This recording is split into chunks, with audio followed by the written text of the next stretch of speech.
Hi guys, welcome to my channel. Thank you very much for joining me for part 3 of my wardrobe detox style overhaul series of videos. If you haven't watched part 1, I do suggest that you do. I spend quite a bit of time at the beginning of part 1 explaining what I'm doing, why I'm doing it, and how I'm doing it as well, most importantly.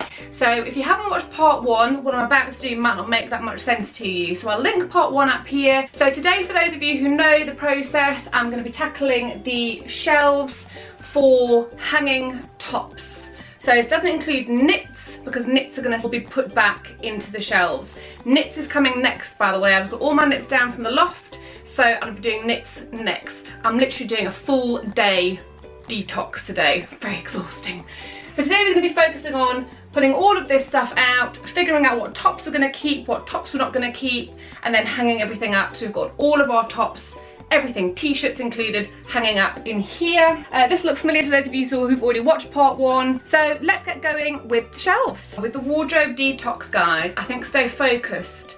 Do one part of your cupboard at a time. I've definitely found this has helped because I focused on one area. It doesn't seem that overwhelming. I think if you get everything in your whole wardrobe out, it'll just be so overwhelming, you'll probably give up before you've even begun actually. So first order of business, as you know, is to pull everything out of the shelves.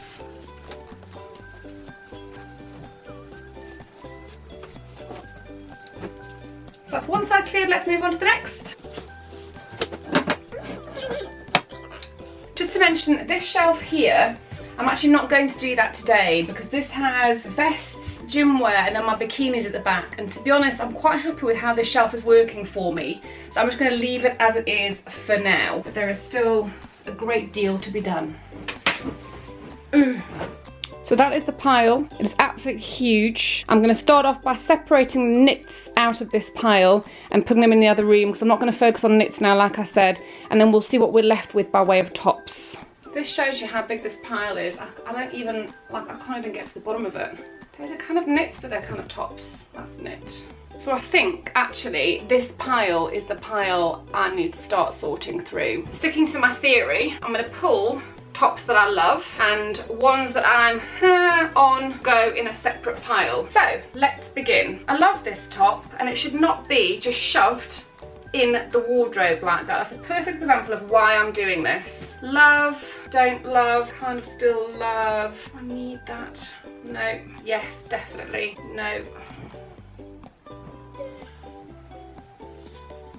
No, no. So that was quite easy actually. So this is my immediate no pile, which actually isn't as big as I was expecting it to be. But still, it's a pile. This is all stuff that I have been wearing, that's the thing. It's stuff that I've either worn this season or is knitwear that I'm definitely going to start wearing now in the next season. So again, not as much to clear out here as I expected, but it's not about quantity of clearing out, it's about making sure what you're left with is stuff that you love. So what my next test is going to be is, as I put this stuff back in the wardrobe, I'm just going to examine and assess everything. So we'll leave the definite no pile there, and we'll work through the yes pile a bit more, I think, because I think we could skim a bit more out of this if we try harder. So I'm going to dive into this pile down here and really assess what I want to actually keep. I also just think that if things are hanging up, I think I'm going to be more likely to wear them. I think if things are on the shelves, I just don't see them, so I'm less likely to wear them. But that doesn't seem to count for knitwear. Knitwear is a bit chunkier, so you can see it on the shelves. This is my theory anyway. I think doing it this way, I'll actually start wearing the stuff that I've got a lot more frequently. The other tip as well is that when you are hanging up your stuff, don't hang it up inside out, but also hang it up so that all the tops are facing the same way. So when I go through them, I'm looking at the front of all of them, because that also helps you when you're going through trying to find something to wear. I think I want to put some things down as an I don't know. What do you think? Oh, I think he just trumped. Okay, dirty boy. So many of the things are just crumpled because they've been stuck in a shelf. And it actually just makes me feel sad because, you know, these are clothes that I love and I feel like I'm not really treating them with much respect. Right, I'm done with the hanging. It might look like actually I've got more than I had to start with from episode number 1 essentially, but bearing in mind that both of my shelves are now completely empty, And this is actually what I wanted to get to, that all of my tops were hanging up so I could see them all, so they weren't creased when I pulled them out of the cupboard, and so I can actually see what I've got and start to wear it as well. Now the other thing I've done, and this is something that I really do suggest that you try and do at home, I have colour coded things as we go down, and then I've got my shirts here as well, and then down here as well I've done the same thing, and I've gone the same colourway. The reason this is a really good thing to do is because it starts to help you build up an idea of your colour profile. So it's the colours that you're going for the most often. So if you're going for a lot of colours that actually don't suit you and you're not wearing, you'll be able to see it very quickly here. But also you'll be able to see very quickly the kind of colours that you gravitate towards. You'll know from the items of clothing which ones you feel good in, which ones make you feel good. So then you'll start to understand what colours actually work for you. Also, just to note, a lot of these tops down here at the bottom are summery tops.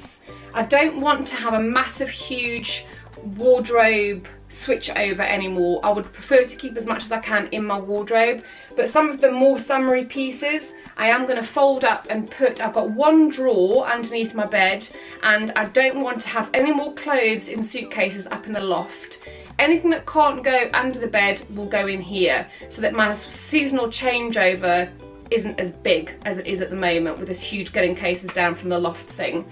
The shelves are currently empty. I want to start using them for handbags and accessories so I can again see what I've got. To finish off this video, I'm just going to show you very briefly the pile of stuff that I got rid of from this clear out, and then we're pretty much done for the day. From that round of clearing out, I have this pile of tops that are going to go to charity, and then just a couple of things to sell. So not a huge amount, but a decent enough pile. So that was it for now, guys. Like I say, tune in next time for knitwear. That's going to be another mega one. As before, please let me know if you've enjoyed this. Please let me know if you're doing a wardrobe detox, and if you are, how you're getting on. Has this video been helpful at all? Please give it a thumbs up if it has, a thumbs down if it hasn't. It's good to know either way. Thanks very much for watching, guys, and I'll see you next time. Bye.